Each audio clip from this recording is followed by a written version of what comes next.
call the meeting of the Francis Marion Board of Trustees for June 2023 to order. For the record, the media has been notified in accordance with the requirements of the Freedom of Information Act. Ms. Shifter, will you please call the roll? Mr. Bryson? Mr. Coleman? Here. Mr. Dove? Yeah. Dr. Dozier? Here. Mr. Freeman? Here. Mr. Gunn? Ms. Hartung? Here. Mr. Jackson? Here. Mr. Jones? Here. Mr. Keels? Here. Ms. Leatherman? Mr. Lee? Here. Mr. McIntyre? Here. Mr. Moore? Here. Dr. O'Kelly? Here. A quorum is present. Ms. Shifter, you'll please note that all absences are excused. They have let the chair know before the meeting they would not be able to attend and why. We'll now go to the agenda. You have in your packets the minutes from the board meeting on March the 2nd, 2023. Are there any exceptions or corrections? Hearing none, do I have a motion to approve? So moved as presented. With Mr. Coleman, second. Second by Mr. Freeman. All those in favor say aye. Aye. Any opposed? Approved unanimously. We'll now go to the committee reports. We'll begin with the executive committee. There are 3 resolutions. If I have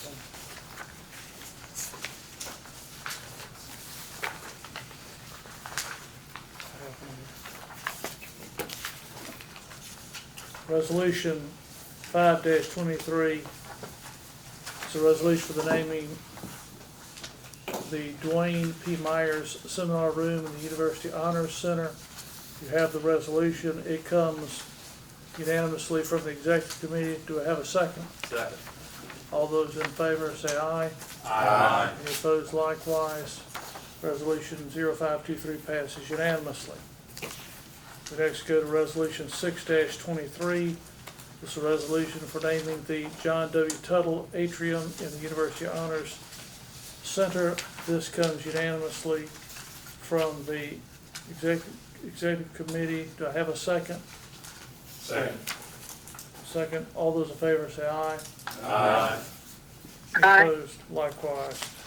Now we go to resolution 7-23. It's a resolution for naming the Pamela A. Rooks Classroom in the University Honors Center. It comes unanimously from the executive committee. Do I have a second? Second. Second. All those in favor say aye. Aye. Any opposed likewise? Passes unanimously. There being nothing else from the executive committee, we'll now move to academic affairs and accreditation. Dr. Dove? Oh, thank you, Mr. Chairman. We again had a full meeting of the Academic Affairs and Accreditation Committee. I wish I could sum all this up in a few words. I cannot. So, Mr. Chairman, I may need 30 minutes or so. You can have that at the end. Seriously, we had the traditional reports from Academic Affairs and Accreditation. Faculty chair's report is that they have re-elected the officers for the fall, and Dr. Kelly will continue as chair. Dr. Whiteman will continue as vice chair, and Dr. Fries will continue as secretary. The Peak Committee, Professional Experience and Knowledge, met during the year. They funded 12 programs totaling a little over $97,000, and these programs impacted 372 students. Professional Development Committee had 8 sabbaticals for the academic, have 8 planned for the upcoming academic year, 18 summer research stipends, 24 research grants, and approximately 215 conference and workshop proposals funded. With all of this within the Professional Development Committee. Dr. Waters reported on enrollment management and scholarship awards. At this point, 94 students with scholarships have already registered during the April 22nd meeting when they were here. They've had 2 other freshman orientations and 1 transfer orientation, and over the summer they will have 9 orientations for incoming students. We had 360 graduates at the May commencement, 277 undergraduate and 83 graduate, and they have 39 applications for August commencement. Dr. Blackwell made an extensive report on the international programs and talked about how it had slowed down during the COVID time, but it has picked up rapidly since then. 13 international students this year were from France, Germany, and the United Kingdom. Southern Culture Experience, led by Dr. Miller, took students to places all over the South. 5 FMU students are on an exchange student program in Germany this spring and summer. 2 more partnerships have continued to either be established or flourish, one with the School of Business and the Rennes School of Business in France, and certified a new memorandum of agreement with the Universidad de Burgos in Spain, and continued with the University of West Indies in the Barbados, and also mentioned that Barbados is expecting a tropical storm tonight, so keep them in your thoughts. International collaboration grants, the $2,500, 2 $2,500 grants were awarded to Dr. Gunter and Dr. Jeffcoat.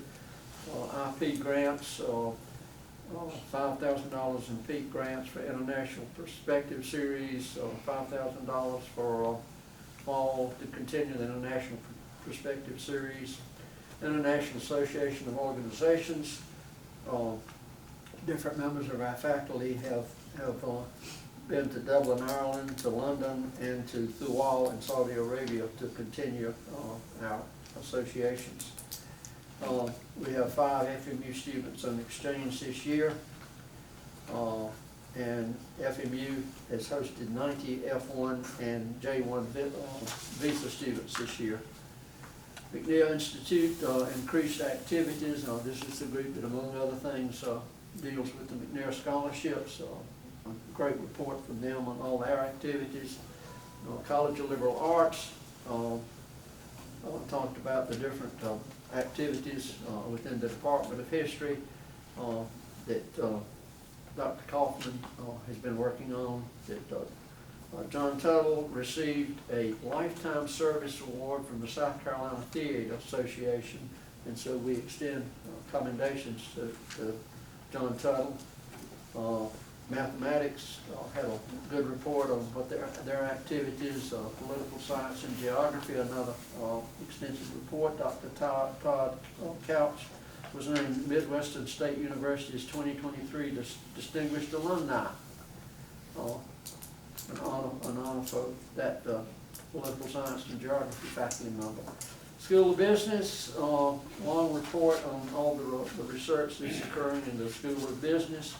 They had 16 journal articles published. They had 18 conference and proceedings and presentations, and they had 17 compilations in other sources. School of Education, Dr. Poloski continues to lead some community research projects and publications and presentations. Exploring primarily how the community, how we can benefit the community with different services. 2 of the things that School of Education are looking at are the psychology and speech pathology for autistic clients, and how Francis Marion can be of assistance in those areas, and the Montessori program is going on schedule to begin that.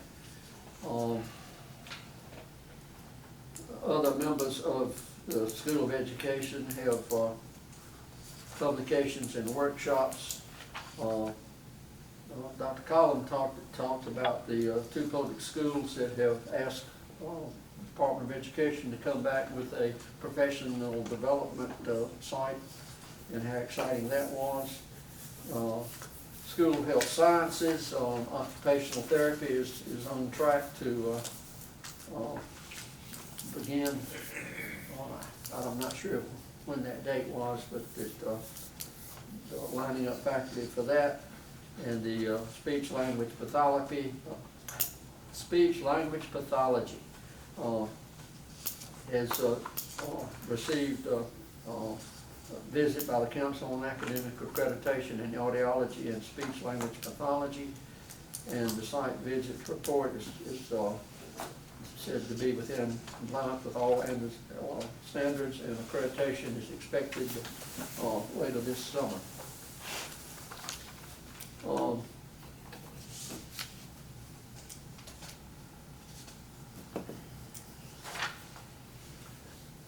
And of course, to me, the most impressive report, and I can find it, came from the library, as you would expect. They have completed their biennial survey, and most of the findings that they got back from faculty and students talked about the institutional effectiveness and how they were meeting the goals in that program. They continue to use the Pascal Delivers, which has been a program with 56 or 57 higher education institutions around the state that's been going on for 20 some odd years now in sharing resources. They've had 4 retirements in the library so far this year, either upcoming or already done. And Ms. Walker pointed out that those 4 people have served the university for a total of 133 years. They have 2 new employees, both of whom were FMU graduates. So that sounds very good for FMU. And reminded us that the hours when the library is not open, students and faculty and staff still have access to the electronic resources on a 24/7 basis. Mr. Chairman, I believe that hits all the highlights. I see. Any questions for Dr. Doug? I think that might be where we call for the intermission. Let's go on to academic affairs, development and alumni, Mr. McIntyre. Yes, sir, Mr. Chairman. Our committee met with Lauren Stanton, Vice President for Institutional Advancement, and we discussed several areas in the events. The Taste of the Tournament golf tournament was held on May the 12th, and it was a full tournament in wonderful weather. I can attest to that.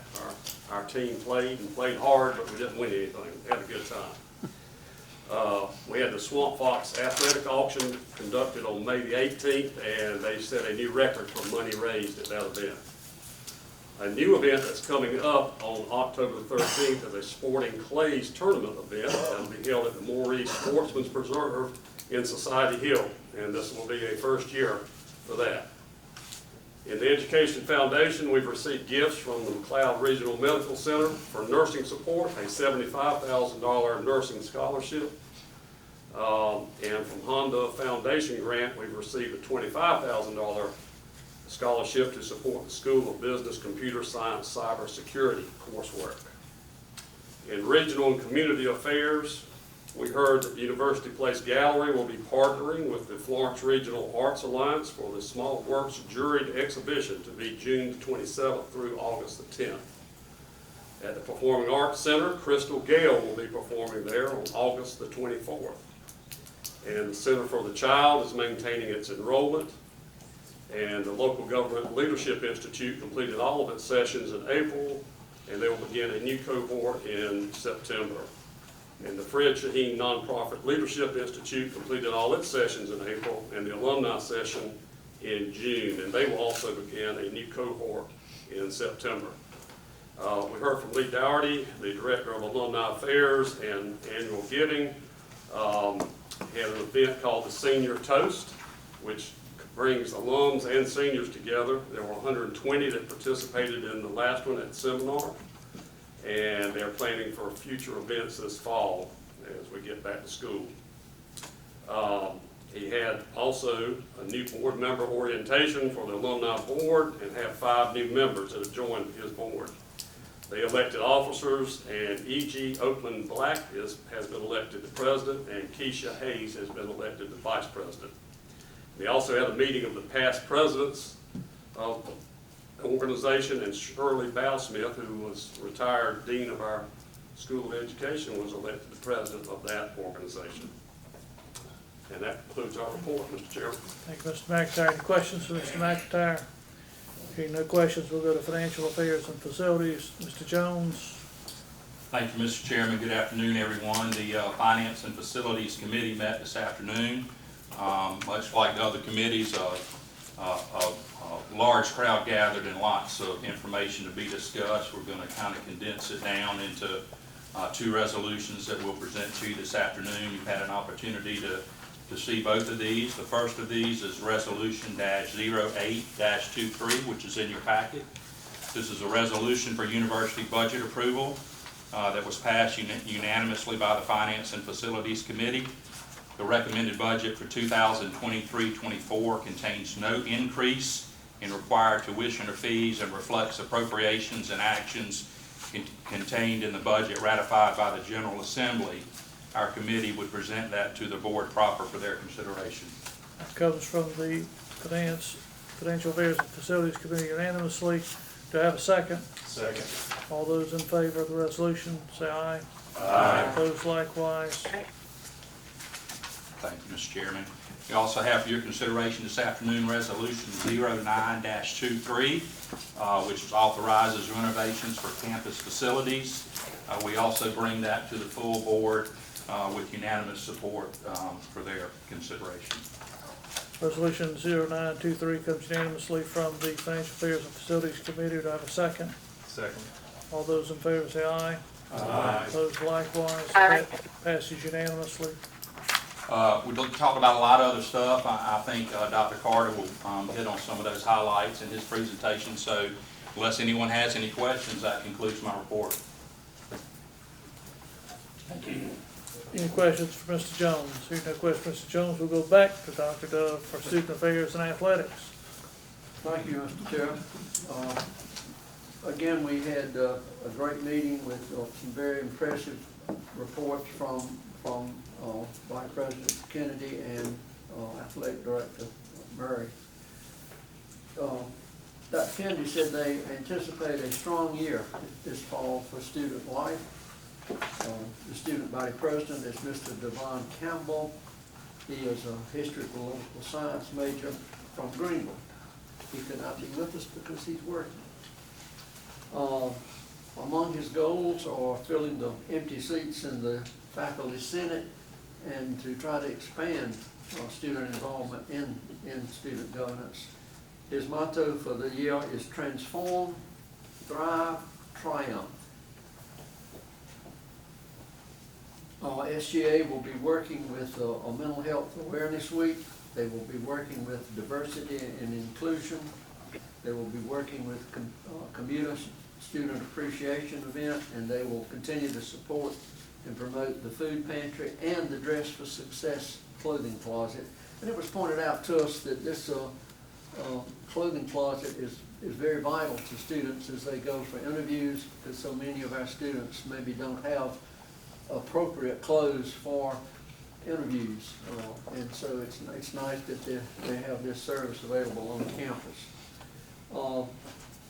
Dr. Kennedy talked about housing opening on August the 18th, and of course freshmen moving in first by appointment. First Friday Festival will be August the 25th from 6 to 10. Music rides, games, food truck, pool party, and we are all invited if we're on campus that day or in town. Student health response in COVID. Again, Marion University has had the lowest number of all the institutions in South Carolina of COVID cases. So we commend the staff for that. We've hired a new student health nurse who's going to focus on health education with the students. Dr. Sherry Richardson is our new housing director, and the numbers right now on applications for student housing this fall are looking very good. Moving on to athletics, Mr. Harslow reported on men's tennis, won the conference during the regular season, lost in the play, tied actually, in one of the games, the playoff game, I believe he said. Softball posted a 42-13 record, most wins ever for a softball team. And they advanced to the tournament championship and to the NCAA tournament for the second year in a row. And I believe that's what he said they tied. Academics, 156 student athletes were named to the Swamp Fox Athletic Honor Roll for the 23 spring semester, including 23 with perfect 4.0 GPAs. 22 Patriots were inducted into Chi Alpha Sigma National College Honor Society, and this was the largest number in our history at one time.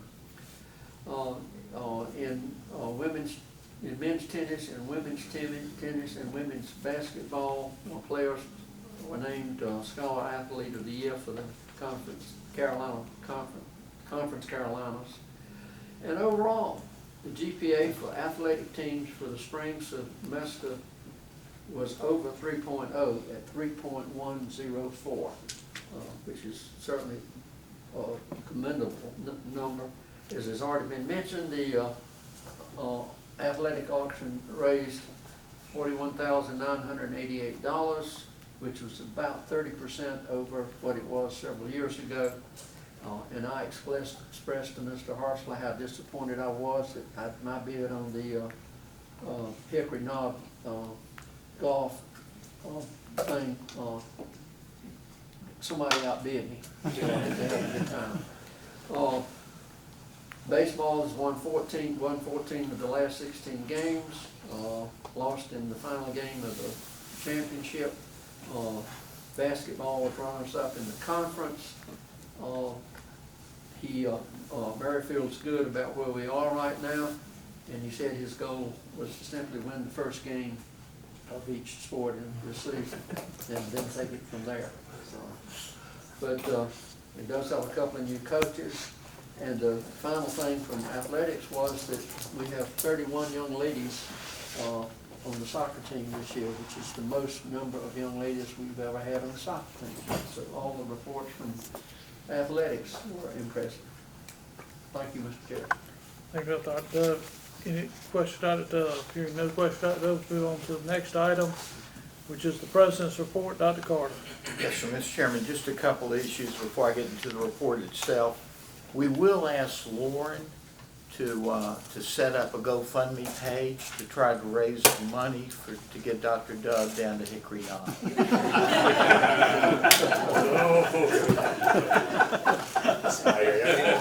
Yeah.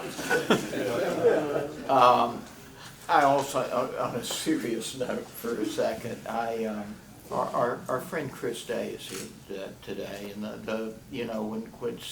since our last meeting, Chris has accepted the position as editor of the Post and Courier PD, and I want to congratulate him on that, and I also want to underscore how smart the Post and Courier is by going to an extraordinarily fine journalist to start off this effort. So congratulations, Chris. Thank you.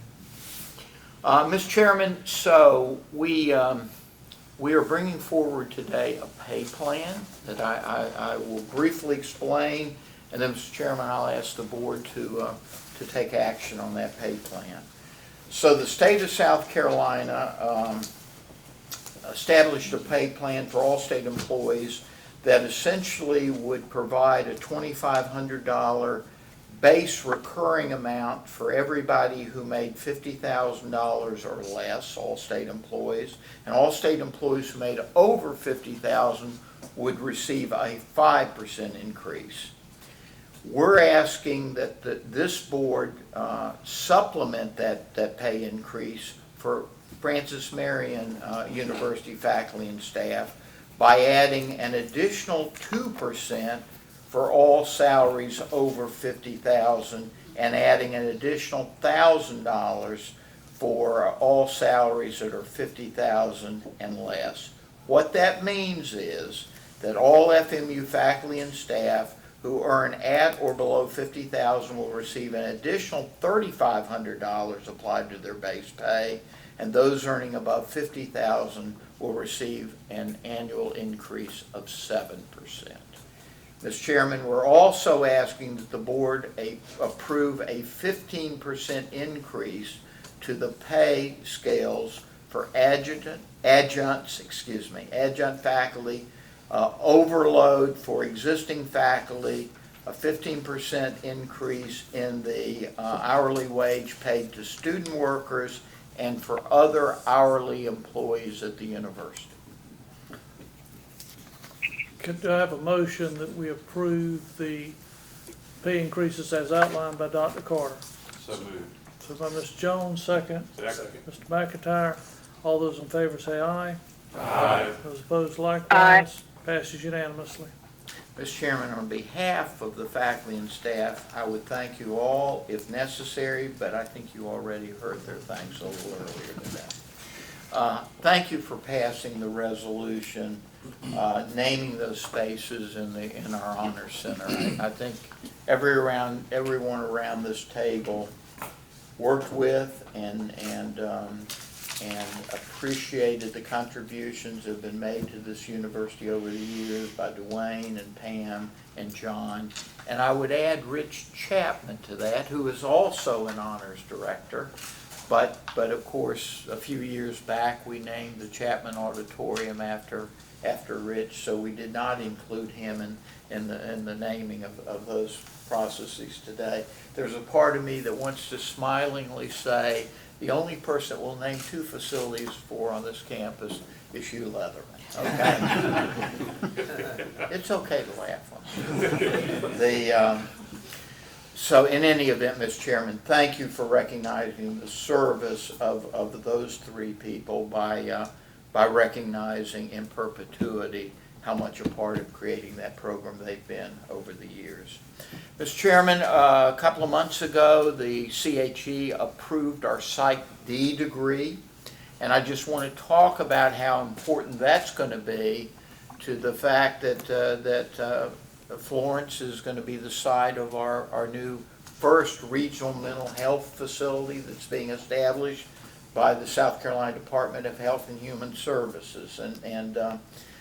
Once again, that Psych D degree and the men and women who possess that degree will be a part of providing that behavioral health, those behavioral health services across the PD. That center will be a major part of developing those services, not just in Florence, but expanding across the PD region of South Carolina. And I would just want to put in a plug for Karen Gettings to remind you that our psychiatric nurse practitioners will be an important part of providing those services too. So Francis Marion University is doing its share addressing the mental health needs of the state of South Carolina.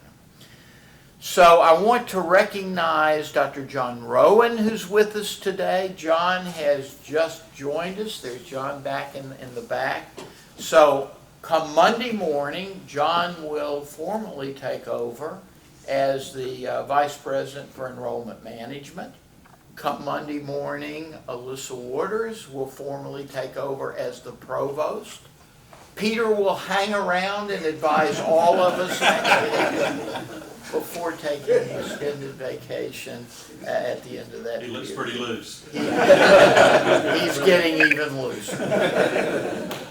But a word, if I might, about that. Peter, thank you for the past 7 years. Thank you for all you've carried on your shoulders. Thank you for all the people you've helped. Thank you for all of those thousands of students that you've gotten through this institution as provost. You know this, I don't have to tell you. I hope you frequently come back out and have lunch with us and a cup of coffee. And also to hope very much that you take enormous pride in what you've been able to do for us. I also, quite regrettably, we're saying goodbye, at least for a while, to our legislative liaison today. Daniel, are you? Daniel, and just a word or two about this. Daniel, as many of you know, was my student at the College of Charleston decades ago. I was young then. Daniel was very, very young then. And an interesting thing happened. I think it was probably in 2002. We were looking for a lobbyist, and I went and talked to Daniel, and Daniel was a lobbyist for the College of Charleston then. And I said, Daniel, you know, I would be fine if you represent us in the College of Charleston. That makes a lot of sense. At that period of time, Hugh Leatherman was chairman of Senate Finance, and Bobby Harrell was chairman of Ways and Means, a Charlestonian and a Florentine. So, made a lot of sense all the way around. Lee Higdon, the president of the College of Charleston, thought it was a good idea. So Daniel worked for both of us for about 3 years. And then Lee left the College of Charleston to another job, and there was a new president who came in.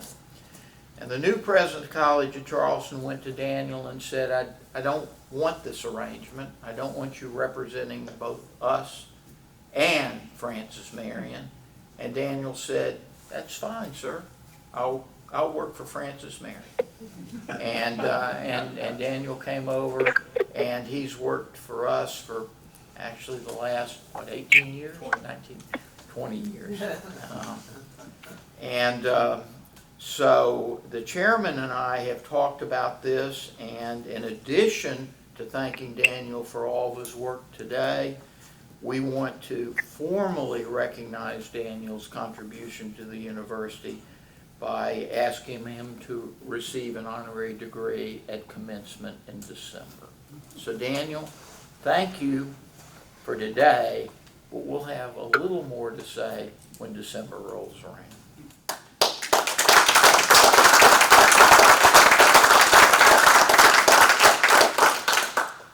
Finally, the last thank you I'm going to extend is to our chairman, whose last meeting is today as chairman.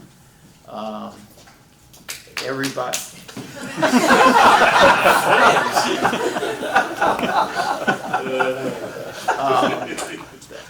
Thank you, Mr. Vice Chair.